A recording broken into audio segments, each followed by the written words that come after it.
Hello, and welcome to Don Hammond's Arlington Weekly News. I'm Daniel Pineda. We have a great program today. We have our news stories, community bulletin board, and 55 plus news. But first, a social media reminder. You can watch the Arlington Weekly News on our YouTube channel. That's youtube.com/Arlington Weekly News and the number 1. Also on Facebook and WERA 96.7 FM. And now on to our first news story for today. As of Sunday morning, June 27th, reports show the number of confirmed COVID-19 cases in Arlington increased slightly and now stands at 15,303, an increase of only 2. However, we at Don Hammond's Arlington Weekly News will continue to monitor the situation as the summer progresses. As for vaccinations, as of June 25th, 142,850 Arlingtonians have received at least 1 dose of the COVID vaccine, and the number having received 2 doses was 125,289. Arlington's total population is listed at 231,803, but not all of them are eligible. Detailed census data is not easy to obtain, but our best estimate of Arlington's population under the age of 12 is about 19,000. Subtracting that figure from the total population yields 212,803. Based upon the calculation, the percentage of eligible Arlingtonians who are at least partially vaccinated is about 67%. Hopefully, the recent expansion of eligibility will help this number improve. It's always nice to report good news, even if it's kind of old. In this case, the new part is that Arlington Public Library's Center for Local History has worked with the Library of Virginia to transfer more than 40 years of published material into a searchable site called the Virginia Chronicle. Users can search thousands of Arlington newspaper issues from 1935 to 1978 by keyword, date, location, and publication. In a statement, Arlington Public Library Director Diane Kresh described the news site as a chance to delve deeper into your family history, find information on the transformation and growth of Arlington, and discover more of its unique history. The newly available materials include newspaper clippings and images published in Columbia News, the Daily Sun, and the Northern Virginia Sun. This means that researchers will no longer need to go to the Center for Local History and pursue microfilm and digital scans. Here's a sampling of the available stories. The 1936 succession of East Falls Church from the Township of Falls Church after East Falls Church residents complained about the confusion of being under the jurisdiction of both Arlington County and Falls Church. A 1938 decision allowing people to go to the movies on Sundays. The World War II roundup of German and Italian immigrants resulting in the arrest of 5 Germans in Arlington, and the seizure of pistols, rifles, shotguns, shortwave radios, and small caliber ammunition. Also, the rationing of gasoline, sugar, and boots. The opening of Arlington Hospital in February of 1944 in response to more than a decade of citizen-led activism. The building cost $530,000 and had 100 beds and 50 nurses. The 1959 desegregation of Stratford Junior High School by Ronald Deskins, Lance Newman, Gloria Thompson, and Michael Jones. The article includes a statement by an Arlington County police captain that 90 officers were stationed inside and outside the school to maintain order. The 1960 arrest of young men and juveniles from the Pagans and Avengers, 2 rival motorcycle gangs after a shooting at a shopping center. The article also describes the county board's emergency meeting to explore stricter gun control. A 1965 announcement that scarlet fever, a previously widespread and deadly disease, was reported to be on the decline.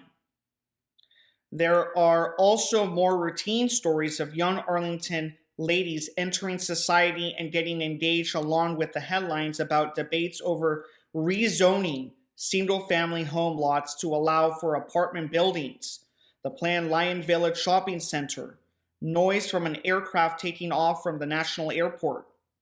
You can even find a 1973 photo of our producer working at an old Arlington bike rental site at Bluemont Park. The website is simply called virginiachronicle.com. And now on to our next news story for this week. The Arlington County Board has resumed in-person meetings, but virtual participation is still an option. This is actually a beneficial side effect of Arlington's COVID response, in that it enables increased participation by members of the community with limited access or mobility.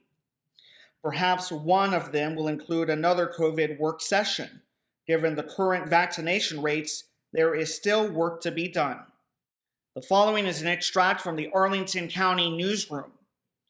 The Arlington County Police Department announces the publication of the 2020 annual report, which celebrates the agency's 80 years of service to the Arlington community. The report showcases the accomplishments of the department and its personnel throughout the year in support of key initiatives of crime prevention and control, transportation safety, and community engagement. These initiatives were adopted in 2016 to guide staff as they deliver professional police services to the community. According to Chief Andy Penn, 2020 was a challenging and unprecedented year.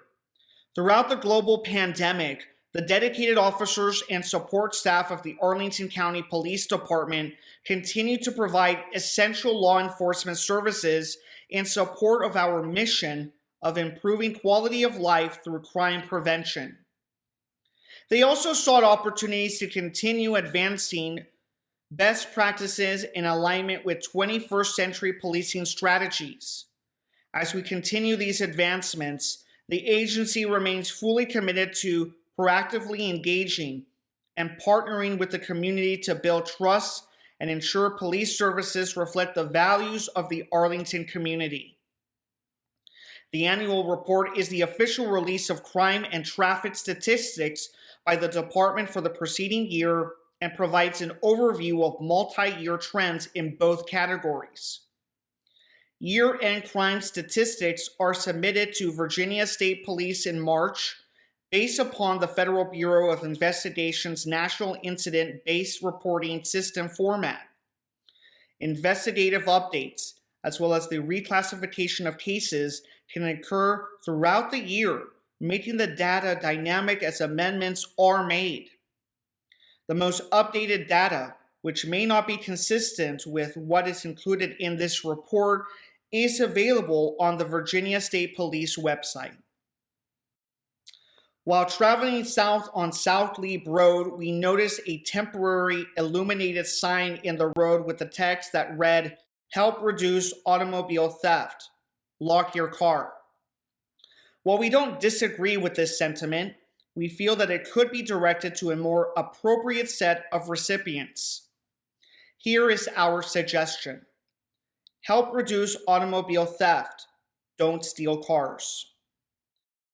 That does it for the news. Now on to our community bulletin board stories for this week. Hi, and welcome to CBB. Our first event is a chance to join in and help celebrate the reopening of the Lubber Run Community Center. The event will include a ribbon-cutting ceremony at 5 p.m., followed by a block party and indoor and outdoor programming. Attendees must adhere to Arlington County's COVID-19 safety guidance. Activities will include 55-plus programming, facility tours, a fire truck, fitness activities, and the following food trucks: the Big Cheese, Kona Ice, serving a variety of flavored ices, Top Dog, serving not only hot dogs, but a variety of sausages. Also, inflatable activities, live music, preschool age programming, and a scavenger hunt.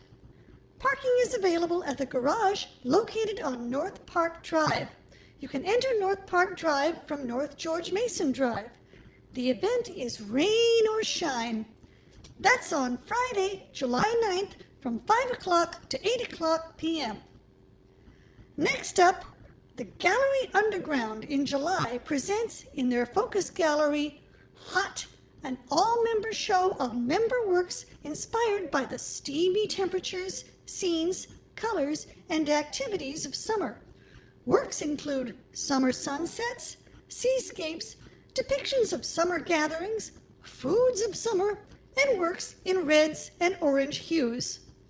In their main gallery, there are new works by their members in all themes, in media including oil, acrylic, pastel, water media, sculpture, glass, ceramics, wood, and metalwork.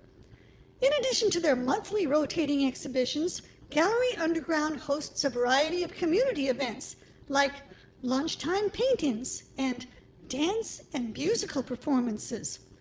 For more information about gallery events, visit the gallery website at https://galleryunderground.org. The show runs through July 30th, Mondays through Fridays from 10 o'clock a.m. to 6 o'clock p.m.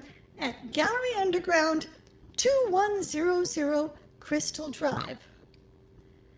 Next up, we have an event for elementary and middle schoolers. It's called Go Bananas for Idioms. It's a chance to unleash the creative and comic potential of idioms as a Planet Word educator teaches all about the difference between literal and non-literal meanings. The program features a matching game, an opportunity to create and share an idiom drawing, and plenty of idiom-based humor, all delivered in 45 minutes. Here's a little bit more about Planet Word. It's an immersive language experience located at the historic Franklin School in Washington, D.C. It's ideal for all ages. Planet Word is a voice-activated museum, the world's very first, and their interactive galleries and exhibits bring words and language to life in all sorts of fun ways. You can register at the Arlington Library website by searching under Events. That's on Monday, July 12th from 2 o'clock to 2:45 p.m. Finally, in CBB, Arlington's Blue and Yellow Book Club meets on the second Tuesday of each month. The July book is called Midnight in Chernobyl, and it's by Adam Higginbotham. Early in the morning of April 26, 1986, reactor number 4 of the Chernobyl Atomic Energy Station exploded, triggering history's worst nuclear disaster, at least so far. In the 30 years since then, Chernobyl has become lodged in the collective nightmares of the world. It's shorthand for the spectral horrors of radiation poisoning, for a dangerous technology slipping its leash, for ecological fragility, and for what can happen when a dishonest and careless state endangers its citizens and the entire world. But the real story of the accident, clouded from the beginning by secrecy, propaganda, and misinformation, has long remained in dispute. Drawing on hundreds of hours of interviews conducted over the course of more than 10 years, as well as letters, unpublished memoirs, and documents from recently declassified archives, Adam Higginbotham has written a harrowing and compelling narrative which brings the disaster to life through the eyes of the men and women who witnessed it firsthand. The result is a masterful nonfiction thriller and the definitive account of an event that changed history. It's a story that is more complex, more human, and more terrifying than the Soviet myth. Midnight in Chernobyl is a haunting portrait of one of the great disasters of the 20th century, of human resilience and ingenuity, and the lessons learned when people seek to bend the natural world to their will. Lessons which, in the face of climate change and other threats, remain not just vital, but necessary. The group will meet via Zoom. Registration is required to participate. Within 24 hours before the meeting, you will receive instructions for joining the Zoom meeting. A Zoom account is not required to join, but you will need a microphone. For more information, contact Deborah at lib-aurora-hills@arlingtonva.us. You can register under the library website by searching under Events. That's on Tuesday, July 13th from 7 o'clock to 8 o'clock p.m. Now it's time for 55 Plus News. Howdy, and welcome to 55 Plus News. We'll start with another installment of Armchair Travel. This one's called Museums of the World. It's a chance to watch videos of the world's best museums. In July, you can check out the iconic art and architecture of New York's Guggenheim Museum. And then in August, you can explore some of the thousands of artworks housed in the National Gallery of Art. You can register online or call 703-228-4747. The activity number is 914-402-22. That's on Friday, July 9th from 3 o'clock to 4 o'clock p.m. You gotta be 55 and up, and 55 plus membership is required. Next up, beginning in 1994, an archaeological project called Jamestown Rediscovery began a dig to find the remains of the original James Fort from around 1607 to 1624. For the last 25 plus years, Jamestown Rediscovery has established the location of the fort and its principal buildings and recovered more than 3 million artifacts. This has improved our understanding of the daily life of the early settlers and their relationship with the Native Americans. This presentation will highlight the rediscovery team's latest work, the excavations of the 1617 church, where Virginia's first General Assembly met in 1619. The forensic excavation discovered detailed evidence of the architecture of multiple iterations of the churches in the mid-17th century. The dig also addressed the excavation of human remains conducted at the turn of the 20th century and the forensic science which was used to further the inherited legacy of more than a century of archaeology. David Gibbons, Director of Archaeology for Jamestown Rediscovery, will explain the importance of interpreting this discovery. You can connect to the event online via Zoom. That's https://us0.2web.zoom.us/J/84268052749. Or you can just dial in by phone for the audio. That number is 301-715-8592. The meeting ID is 842-6805-2749. And don't worry, you can find all these numbers on the library website under Events. That's on Monday, July 12th from 3 o'clock to 4:30 p.m. Now, it's recommended for ages 55 and up, but 55 plus membership is not required. Next up, they say it's important to stay safe when participating in online activities. 55 plus volunteer Linda Scholl will share information to help you navigate some online resources for fun and safe online activities. You can register online or call 703-228-4747. The activity number is 914-400-28. That's coming up on Tuesday, July 13th from 1 o'clock to 2 o'clock p.m. You gotta be 55 and up, and 55 plus membership is required. And this is a virtual event. Finally, cancer and cancer treatments may affect taste, smell, appetite, and the ability to eat enough food or absorb the nutrients from the food you eat.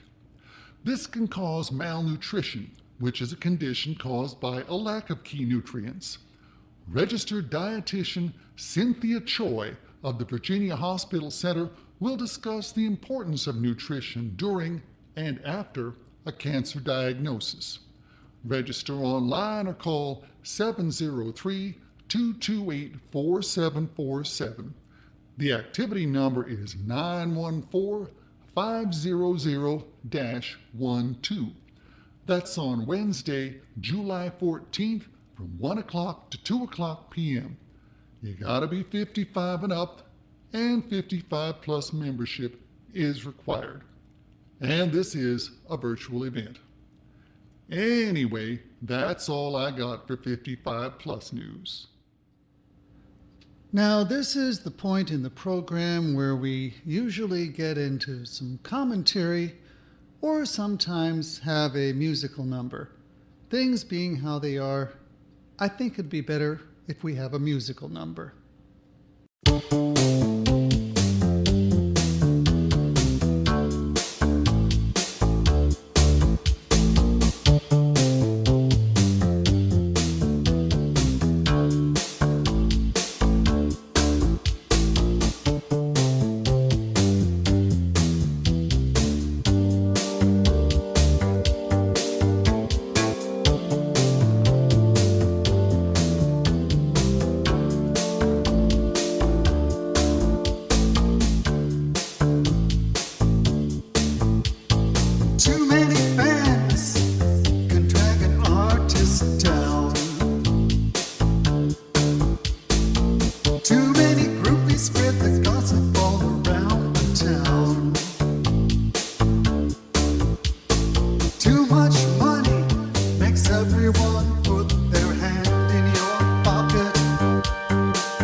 And that concludes this week's show.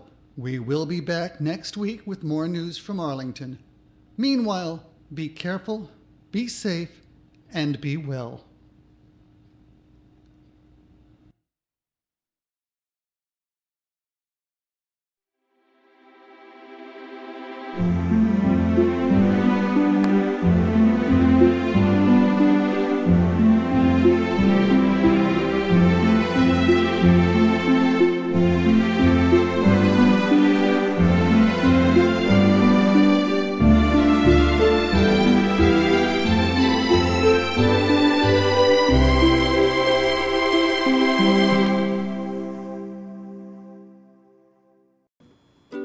Sound check, okay. Okay, so here we go.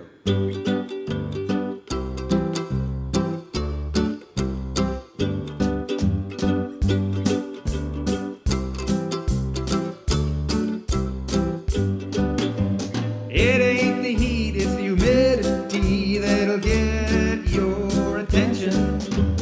Out on the street, it's stupidity if we fail to mention that it's hot, hot, hot in Washington, capital of the nation.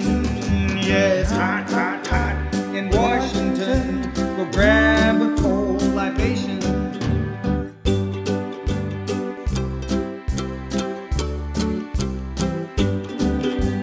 Hot, hot, hot in Washington, mid to upper 90s. Yeah, it's hot, hot, hot in Washington. Tear off those tidy whities.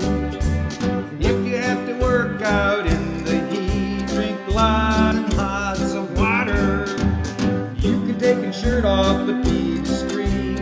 It'll only make it hotter because it's hot, hot, hot in Washington, capital of the nation. You know it's hot, hot, hot in Washington. Go grab a cold libation.